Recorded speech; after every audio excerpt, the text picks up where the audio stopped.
దేవుని యందు ప్రియమైన సహోదరి సహోదరులారా, దేవుని ప్రియబిడ్డలారా, మీ అందరికీ దేవుని పవిత్ర నామమున శుభాకాంక్షలు పలుకుతూ ఈ 15వ సామాన్య ఆదివారపు 2వ ధ్యానాంశమునకు ఈ సాయంత్రపు దివ్య పూజాబలికి మేము ప్రేమతో ఆహ్వానిస్తూ ఉన్నాను. ఈనాటి ఉదయం దివ్య పూజాబలిలో పునీత అగస్టీను వారు ఇదే ఉపమానముపై చెప్పినటువంటి వివరణ, ఈ ఉపమానములో ఉన్న 15 అంశములను ఆయన ఎలా పోలిక చేస్తూ వివరించాడో ధ్యానించాం. అదేవిధంగా లూకా శుభవార్త 10వ అధ్యాయం 37వ వచనములో ఆఖరి మాట, నీవును వెళ్ళి అటులనే చేయము, చెప్పండి అందరూ,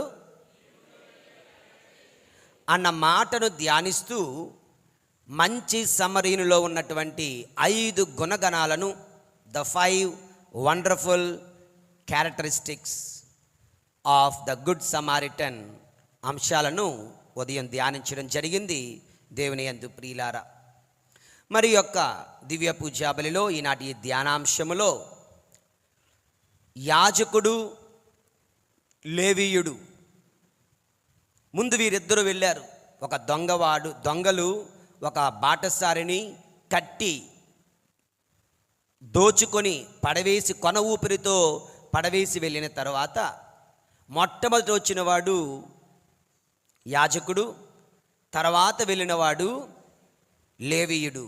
మరి వీరిద్దరూ ఆయన దాటుకొని వెళ్ళిపోతున్నారు కనుక వారిద్దరి యొక్క మనోగతాలు ఏమిటి, వారి మనస్తత్వాలు ఏమిటి, వారి యొక్క గుణగణాలు ఏమిటి, మనము నేర్చుకోకుండా ఉండడానికి, మనలో ఉన్నాయో లేదో చెక్ చేసుకోవడానికి అన్న అంశాలను ధ్యానించుదాం. దేవుని యందు ప్రియులారా, ముందుగా ఒక చిన్న ఉపమానముతో ప్రారంభిస్తాను. ఒకానొక విచారణలో ఒక పెద్ద కార్యక్రమాన్ని వారు చేపడుతున్నారు. Like 25 years of silver jubilee పండగను కొనియాడడానికి వారికి ఉన్నటువంటి ఒక పెద్ద ఆడిటోరియం, దాన్ని ఒకసారి చాలా నాళ్ళు వాడలేదు కనుక లోపల లైట్లు ఫ్యాన్లు పనిచేస్తున్నాయా లేదా చెక్ చేద్దామని విచారణ గురువు, అందులో ఉన్నటువంటి మేబీ సంఘ పెద్దలు అందరూ వెళ్ళి ఆడిటోరియంను చెక్ చేస్తున్నారట. ఆడిటోరియంను చెక్ చేస్తూ లోపలికి వెళ్ళగానే లైట్లన్నీ కూడా టకటక అన్ని లైట్లు ఆన్ చేసేశారు. ఆ పెద్ద ఆడిటోరియంలో అనేకమైన లైట్స్ ఉండగా వాటిని ఆన్ చేయగా కొన్ని అస్సలు వెలగలేదంట, కొన్ని వెలుగుతున్నాయి ఆరిపోతున్నాయి, వెలుగుతున్నాయి ఆరిపోతున్నాయి, ఫ్లిక్కరింగ్ కొట్టుకుంటున్నాయి. మరి కొన్ని అయితే చక్కగా గొప్ప వెలుగును అవి ఇచ్చాయంట. దేవుని యందు ప్రియులారా, సో ఫాదర్ గారు అంటున్నారట, ఈ లైట్ల వలె మన విచారంలో ఉన్నటువంటి విశ్వాసుల జీవితాలు కూడా ఇలాగే ఉంటాయి కదా అన్నారట. అంటే దాని అర్థం కొన్ని లైట్లు వెలగకుండా ఉన్నట్లుగా మనలో చాలామందిమి దేవుని వెలుగును, క్రీస్తు ప్రేమను, క్రీస్తు దయ, క్రీస్తు కనికరము, క్రీస్తు మంచితనమును వెలుగొందకుండానే జీవిస్తూ ఉన్నాం. మనలో నిజానికి ఆ క్రీస్తు ప్రేమతత్వం ఏమాత్రము ప్రజ్వరిల్లడం లేదు. రెండవ రకము లైట్లు ఏం చేస్తున్నాయి, దే ఆర్ ఫ్లిక్కరింగ్. ఓకే, ఆగడం వెలగడం, ఆగడం వెలగడం. అప్పుడప్పుడు మూడొచ్చినప్పుడు, బుద్ధి పుట్టినప్పుడు మంచితనాన్ని వ్యక్తపరిచి మళ్ళీ డల్ అండ్ ఓకే డమ్ మళ్ళీ సైలెంట్ అయిపోతాం. కొన్నిసార్లు ప్రభావం పరిస్థితులను బట్టి ఒక్కొక్కసారి మనలో ఉన్న మంచితనమును తీసుకురావచ్చు గాక మళ్ళీ వెంటనే దానిని మరిచిపోతుంటాం. క్రీస్తు ప్రేమను, క్రీస్తు తత్వాన్ని మనము ప్రకాశింపలేకుండా ఉంటూ ఉన్నాం. కానీ కొన్ని లైట్లు గొప్ప వెలుగును ప్రసాదిస్తున్నట్లుగా కొంతమంది నిజముగానే వారి జీవితంలో సాధ్యమైనంత వరకు క్రీస్తు ప్రేమను, క్రీస్తు ప్రేమ తత్వాన్ని ప్రజ్వరిల్ల చేస్తూ పరులకు వెలుగును, పరులకు మేలును, పరులకు సహాయాన్ని అందిస్తూ ఉంటారంట దేవుని యందు ప్రియమైనటువంటి సహోదరి సహోదరులారా. మరి 3 రకాల మనుషులలో, వ్యక్తులలో, విశ్వాసులలో నీవు నేను ఎలాగున్నాం? పూర్తిగా ఆగిపోయినటువంటి దీపాల వలె మనం జీవిస్తున్నామా? లేదంటే అప్పుడప్పుడు అవసరం వచ్చినప్పుడో, లేదా ఎవరైనా చూస్తున్నప్పుడో, ఎవరైనా అడిగినప్పుడు మాత్రమే క్రీస్తు ప్రేమను పంచే వ్యక్తులుగా ఉంటున్నామా? లేదంటే ఎప్పుడు కూడా షైనింగ్ బ్రైట్లీ, స్పార్క్లింగ్ అండ్ డాస్లింగ్ రూపములో క్రీస్తు ప్రేమను మనము పంచగలుగుతున్నామా? ఒక్కసారి ఆత్మ పరిశీలన చేసుకుందాం దేవుని యందు ప్రియమైన సహోదరి సహోదరులారా. యేషువా వందనం. Praise the lord, praise the lord, praise the lord.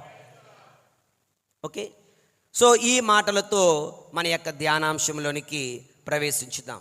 మన ధ్యానాంశం దేవుని యందు ప్రియులారా, the characteristics of this Levite and the priest. యాజకుడు, లేవీయుడు యొక్క లక్షణాలు ఏమిటి అంటే, వారు చేసినటువంటి తప్పు, పాపం ఏమిటండి అంటే ద సిన్ ఆఫ్ ఇండిఫరెన్స్. ఏంటండి? ద సిన్ ఆఫ్ ఇండిఫరెన్స్ అంటే ఉదాసీనత, లెక్కలేనితనం, పట్టింపు లేనితనం, పరులు ఏమైపోతే నాకేంటి అన్నటువంటి మనస్తత్వంతో వారిద్దరూ జీవించారు. మరి ఈ సిన్ ఆఫ్ డిఫరెన్స్ నీలో నాలో ఉందా? ఉందా? ఉందంటే ఎవడు ఒప్పుకుంటాడు? కానీ ఉందేమో, ఒకసారి చెక్ చేసుకుందాం. దీనికి 3 లక్షణాలంట. Okay, the sin of difference has got 3 characteristics. ఏంటండి అంటే, మొట్టమొదటిది దేవుని యందు ప్రియులారా, ఇటువంటి మనస్తత్వం కలిగిన వాళ్ళు ఎలాగుంటారండి అంటే, వాళ్ళు ఇతరుల కష్టాలకు ఏమాత్రము విలువనివ్వరు. చెప్పండి చూద్దాం. ఇతరుల కష్టాలకు ఏమాత్రం వాళ్ళు విలువనివ్వరంట దేవుని యందు ప్రియులారా. It is called lack of empathy. పరుల యొక్క కష్టములను ఏమాత్రము కూడా అర్థము చేసుకోలేని మనుషులుగా మనం ఉంటాం. నాడు వాక్యంలో 33వ వచనం చదవండి. లూకా శుభవార్త 10వ అధ్యాయం 33వ వచనంలో ఒక చక్కని మాట ఉంటుంది. చదవండి అమ్మా. ఒక సమరీయుడు అటు పయనమైపోవచ్చు. పెదప ఒక సమరీయుడు అటు పయనమైపోవచ్చు. అతనిని చూచెను. పడిపోయినటువంటి బాటసారిని చూచెను. వానిని చూడగానే, చూడండి, వానిని చూడగానే అతడు జాలిపడి, దేవుని యందు ప్రియులారా, వానిని చూడగానే అతడు జాలిపడ్డాడు. బట్ వేరాస్ ఇతనికి ముందు వెళ్ళినటువంటి లేవీయుడు చూచాడు, జాలి పడలేదు. అతనికి ముందు వెళ్ళినటువంటి అర్చకుడు చూచాడు, జాలి పడలేదు. కానీ ఇతరులో మాత్రం జాలి, కంపాషన్ కలిగింది. దేవుని యందు ప్రియులారా, so the sin of indifference కలిగిన వాళ్ళు నీవు నేను అయితే, we don't bother, we don't care for the sufferings of others at all. పరుల యొక్క కష్టాలకు ఏమాత్రము పట్టింపు లేని మనుషులుగా. This is the attitude of that priest and that Levite. What about you and me?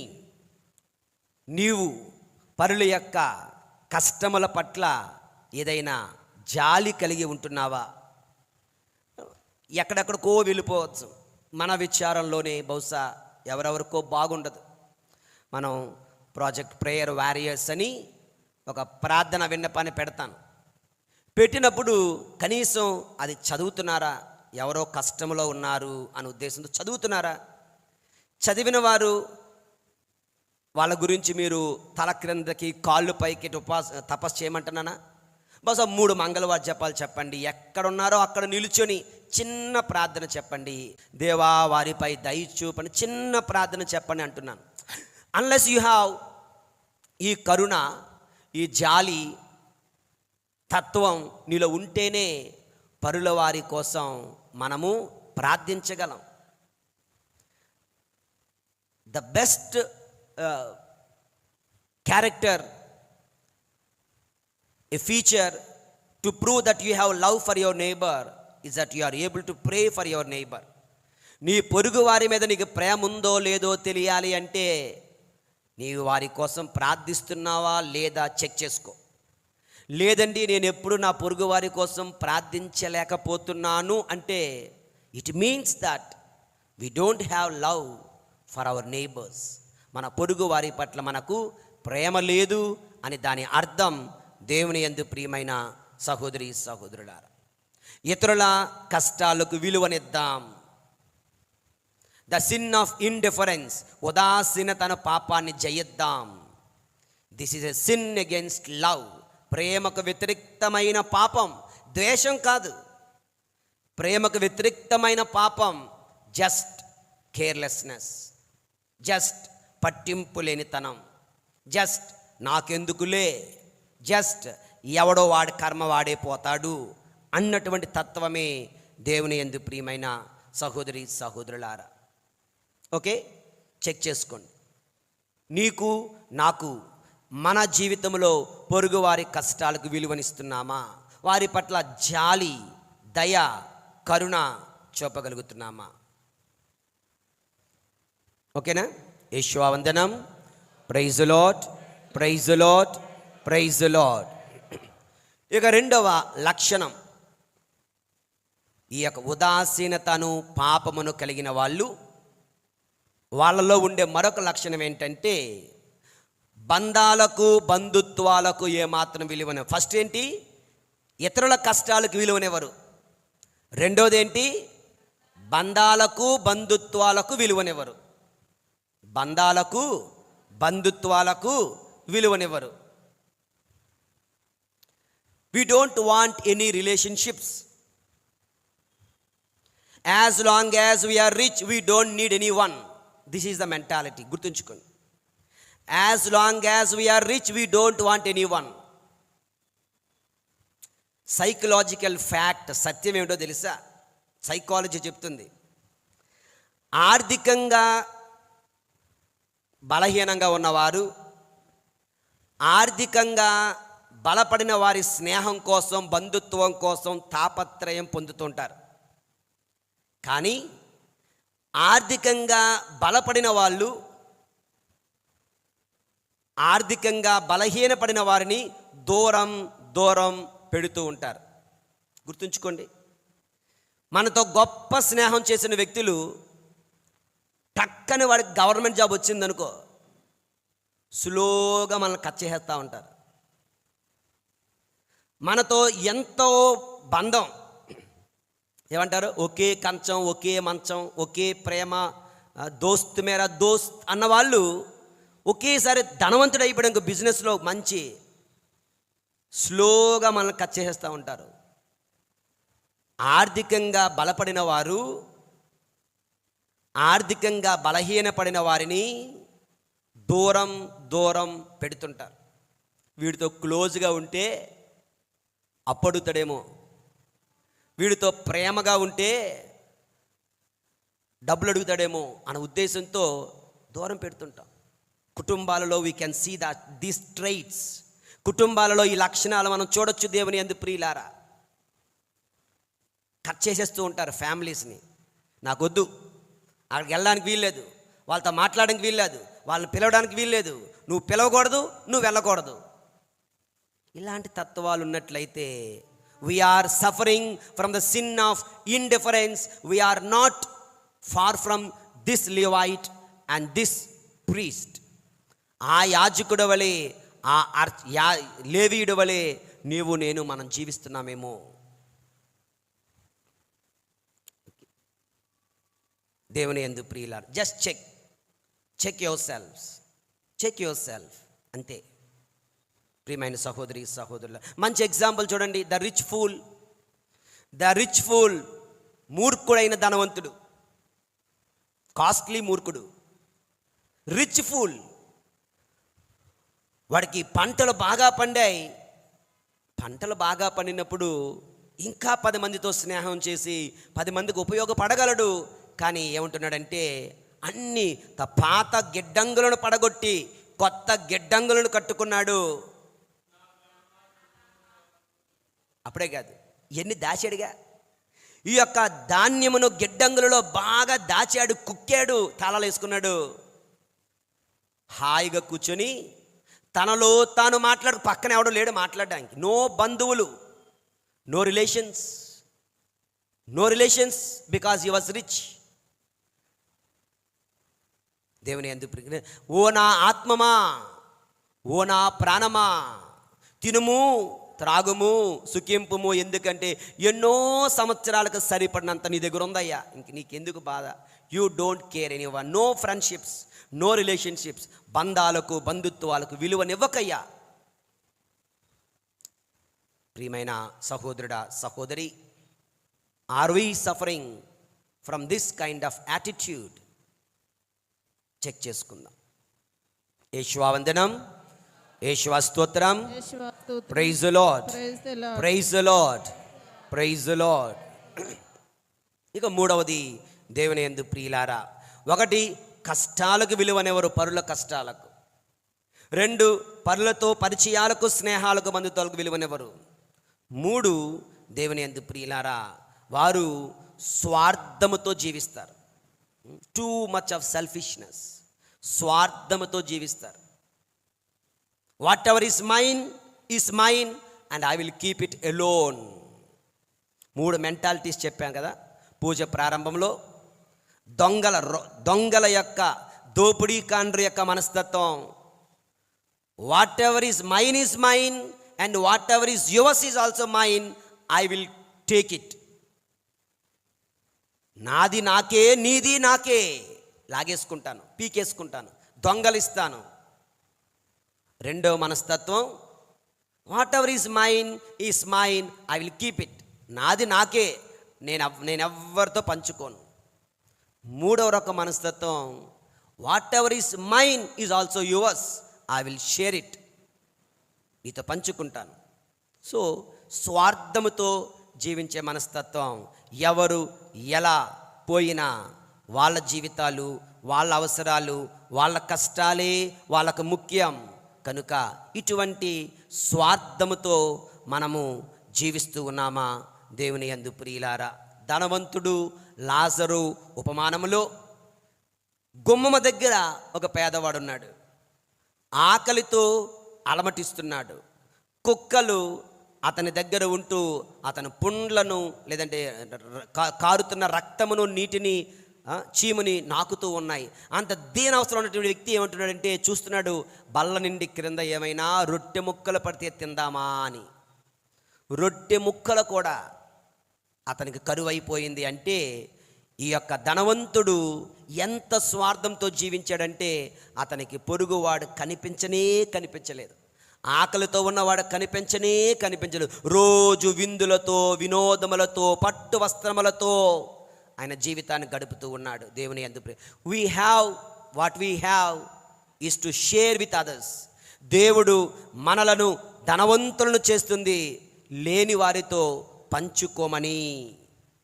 Long back I told you a story. ఒక భక్తుడు గుడికొస్తున్నాడట. గుడికొస్తుండగా road మీద అనేక మంది భిక్షగాలను చూశాడంట. ఇతను భక్తుడు కదా, డైరెక్ట్ యాక్సెస్ టు గాడ్, దేవునితో డైరెక్ట్గా మాట్లాడుతున్నాడు. ప్రభువా, ఏంటయ్యా నువ్వు? ప్రభు, నేనేం చేశాను రా బాబు, ఏం చేశానంట వేటి? చూడు లోకంలో ఎంతమంది పేదవాళ్ళు ఉన్నారో, ఎంతమంది ఆకలితో ఉన్నారో, ఎంతమంది వస్త్రాలు లేకుండా ఉన్నారో. ఏం చేస్తున్నావు? నేను చేశాను కదా. ఏం చేసావు? నిన్ను ధనవంతుని చేశాను కదా, నీకు ఉద్యోగం ఇచ్చాను కదా, నిన్ను సంపన్నుని చేశాను కదా, నీకు లాభాలు తెచ్చిపెట్టాను కదా. అదంతా ఎవరి కోసం అనుకుంటున్నావు? Do you think it is just for you? No, I gave you so that you will share with others. నేను నీకు ఇచ్చింది లేని వారితో పంచుకుంటావనే కదా, నువ్వేం చేస్తున్నావు? అంతా నాదే, మొత్తం నాకే, నువ్వు చేయవలసింది చేయకుండా నన్ను నిందిస్తావేంటయ్యా అని తిరిగి ప్రభు సమాధానం ఇచ్చారంట దేవుని యందు ప్రియులారా.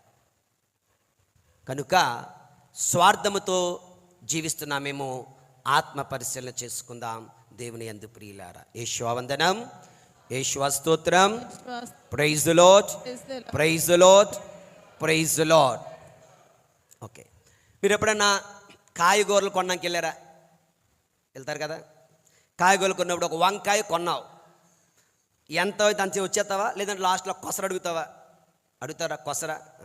సో ఎక్కడితో ప్రసంగం అయిపోయింది కనుక మీరు అడగకపోయినా నేను ఒక 2 కొసర పాయింట్లు 2 చెప్తాను, మరొక 2 విషయాలు మీతో పంచుకుంటాను దేవుని యందు ప్రియులారా.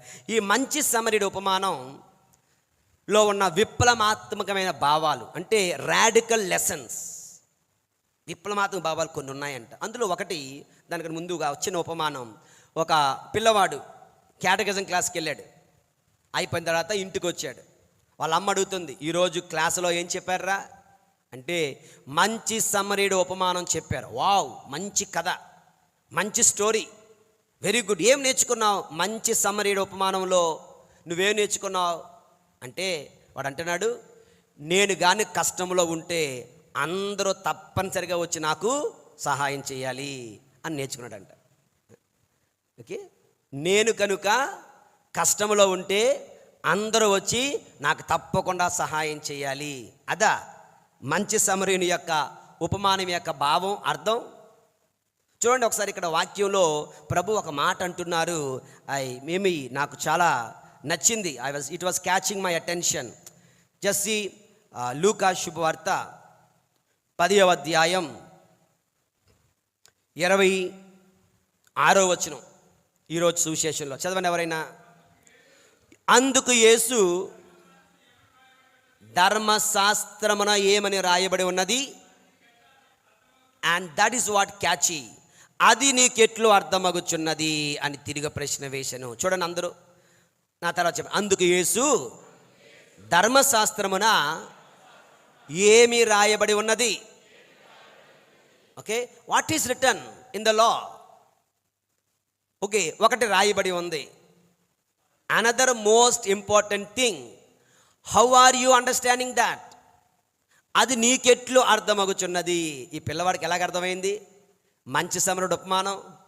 నువ్వు ఎవరికైనా కష్టంలో ఉంటే సహాయం చేయాలంటే అది కాదంట, నేను ఈ కష్టంలో ఉంటే అందరూ నాకు వచ్చి సహాయం చేయాలని వాడు అర్థం చేసుకుంటున్నాడు. So the first one radical lesson is this, అందరూ నాకు సహాయం చేయాలన్నది కాదు, నేను అందరికీ ఎవరికైనా కష్టమైన వారికి తప్పక సహాయం చేయాలి అన్న సత్యం విదితమవుతుంది.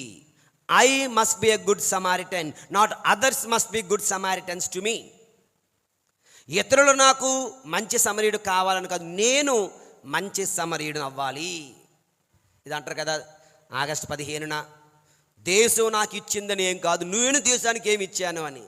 దేశం వరకు వద్దు కానీ ఇక్కడ చూడండి. ఓకే, నువ్వు పొరుగువానికి నువ్వేం చేస్తున్నావు, పొరుగువానికి నువ్వేం చేస్తున్నావు. ఒకరోజు ఒక వృద్ధుడు, కొంచెం చేదస్తం కలిగిన వృద్ధుడు, ఒక 60 సంవత్సరాల వృద్ధుడు బస్సులో వెళ్తున్నాడంట. ఫుల్ రద్దీగా ఉంది, అందరూ నిల్చొని ప్రయాణం చేస్తున్నారు. పక్కనే ఒక కుర్రవాడు, అంకుల్ గారు టైం ఎంత అయింది అని అడిగాడు. వీడు వాచ్ మూసేసుకొని టైం చెప్పట్లేదు, దాచేసుకుంటున్నాడు. అతను ఏంటి టైం అడిగితే టైం చెప్పట్లేదు ఇతను అనుకొని కుర్రవాడు వెళ్ళిపోయాడు. పక్కనే ఉన్న ఒక వ్యక్తి అంటున్నాడు, ఏమండి ఆ కుర్రవాడు పాపం టైం అడిగాడు కదా, నోరు తెరిచి టైం ఎంత అయిందో చెప్పొచ్చు కదా. నేను చెప్పనండి అన్నాడు. ఎందుకు? టైం అడిగాను అనుకో, టైం చెప్పాను అనుకో, తర్వాత మీరు ఎక్కడికి వెళ్తున్నారండి అంటాడు. ఆ తర్వాత మీ పేరేమిటి అంటాడు. ఆ తర్వాత ఎక్కడో నా పక్కన వచ్చి కూర్చుంటాడు. ఆ తర్వాత ఒకసారి నన్ను ఇంటికి పిలుస్తాడేమో, లేదంటే నా ఇంటికి అతను వస్తాడేమో. అతను నా ఇంటికి వచ్చాడనుకో, మా ఇంట్లో పెళ్ళికి వయసుకు వచ్చిన ఒక అమ్మాయి ఉంది కనుక వాడు మా అమ్మాయిని ప్రేమిస్తాడేమో, వాడు మా అమ్మాయిని ప్రేమిస్తే నాకు అస్సలు ఇష్టం లేదు, ఎందుకంటే వాచ్ కూడా కొనుక్కోలేనోడికి నా కూతుర్నిచ్చి పెళ్లి చేసే ఉద్దేశం లేదు, కనుక అదంతా తప్పించుకోవాలంటే టైం అడిగినట్టు చెప్పలేదు అంతే. Danger of becoming a good Samaritan. Okay, మంచి సమరయుడు అయిపోతానేమో అని అతను కనీసం టైం కూడా చెప్పకుండా ఉండిపోయాడంట. ఎంత ఏమంటారు దూరదృష్టో, ఎంత దూరదృష్టో. టైం చెబితే అంట రిలేషన్షిప్ ఏర్పడుతుంది. రిలేషన్షిప్ ఏర్పడితే వాడు నా ఇంటికి వచ్చేస్తాడు, నా ఇంటికి వచ్చేస్తే నా కూతురుని చూసేస్తాడు, నా కూతురుని చూస్తే ప్రేమించేస్తాడు, వాచ్ కూడా కొనుక్కోలేనిక నా కూతురునిచ్చి పెళ్లి చేస్తానా, అందుకే వాడికి టైం చెప్పలేదు అన్నాడంటే దేవుని యందు ప్రియులారా. సో ఇలా మనం ఆలోచిస్తున్నామేమో. సో పరులకు సహాయం చేయడానికి ఏమాత్రం వెనుకంజ వేయకూడదు. ఇతరులు నాకు చెయ్యాలని కోరుకోవడం కాదు, నేను ఇతరులకు చెయ్యాలి అని ఆలోచిద్దాం దేవుని యందు ప్రియులారా. రెండవ the radical lesson in this parable ఏంటంటే, ఆ లేవీయుడికి తెలియదా పొరుగు వారికి సహాయం చేయాలని? ఆ అర్చకునకు తెలియదా పొరుగువానికి సహాయం చేయాలని? వాళ్ళకి తెలుసు, కానీ వాళ్ళు పాటించలేదు. దైవజ్ఞానము ఉంటే చాలదు, దైవాజ్ఞలు పాటించాలి. సెకండ్ రాడికల్ లైఫ్ లెసన్, దైవజ్ఞానమును కలిగి ఉంటే చాలదు, దైవజ్ఞానమును పాటించాలి, దైవాజ్ఞలు పాటించాలి. బెస్ట్ ఉదాహరణ ఏంటి తెలుసా? ఈనాటి సువిశేష పట్టణంలోనే ఒకసారి 37వ వచనం ప్లే చేయండి. 37వ వచనం లూకా శుభవార్త 10వ అధ్యాయం 33వ వచనం, 36వ వచనం చూడండి ఒకసారి. 36వ వచనం, అప్పుడు యేసు ప్రభు అంటున్నాడు, దొంగల చేతిలో పడిన వారికి పై ముగ్గురిలో పొరుగువాడు ఎవ్వడు అని యేసు అడిగెను. దానికి ఆ ధర్మశాస్త్ర బోధకుడు ఏమని సమాధానం చెప్పాలి? ఏమని సమాధానం చెప్పాలి? సమరయుడు అని చెప్పాలి కదా. కానీ ఎంత ద్వేషం అంటే, సమరయులంటే యూదులకు వాళ్ళ పేరు కూడా ఉచ్చరించడానికి ఇష్టపడరు. అందుకే ఏమంటున్నాడు 37వ వచనం, కనికరము చూపిన వాడే. చూసారా, కనికరము చూపిన వాడే అంటున్నాడు, కానీ ఆ సమరయుడేనండి అని చెప్పడం లేదు. ఎందుకంటే యూదులకు సమరయులకు వైరం, విద్వేషం, కనుక శత్రువు పేరు కూడా పలకడానికి మనవాడికి మనస్సు రావడం లేదు. మనకి ఈ యొక్క ధర్మశాస్త్ర బోధకునికి దైవజ్ఞానం లేదా? చట్టం మొత్తం తెలుసు, చట్టం మొత్తం తెలుసు. ఫస్ట్ వచనం చూడండి, ఈనాటి 25వ వచనం స్టార్టింగ్ వచనంలో, ఒక ధర్మశాస్త్ర బోధకుడు లేచి, బోధకుడా నిత్య జీవం పొందుటకు నేనేమి చేయవలను అని యేసును తెలియక ప్రశ్నించడం లేదు, పరీక్షింపగోరి ప్రశ్నించను. He knows it, he is questioning to test Jesus. అన్నీ తెలుసు, కానీ పాటించలేకపోతున్నాడు. ఈ ధర్మశాస్త్ర బోధకుడు అన్నీ తెలుసు, కానీ పాటించలేకపోతున్నాడు. ఆ అర్చకుడు అన్నీ తెలుసు, కానీ పాటించలేకపోతున్నాడు. ఆ లేవీయుడు, కానీ మంచి సమరయుడు పాటించగలిగాడు. దేవుని యందు ప్రియులారా, ఎన్ని ప్రసంగాలు విన్నామా, ఎన్ని ప్రసంగాలు చెప్పామా అని నాకు కానీ మీరు కానీ, ఇట్స్ ఆల్ జస్ట్ నథింగ్. వ్యర్థము, వ్యర్థము, వ్యర్థము. కనికరము చూపకపోతే ప్రభు మనల్ని దీవింతురుగాక.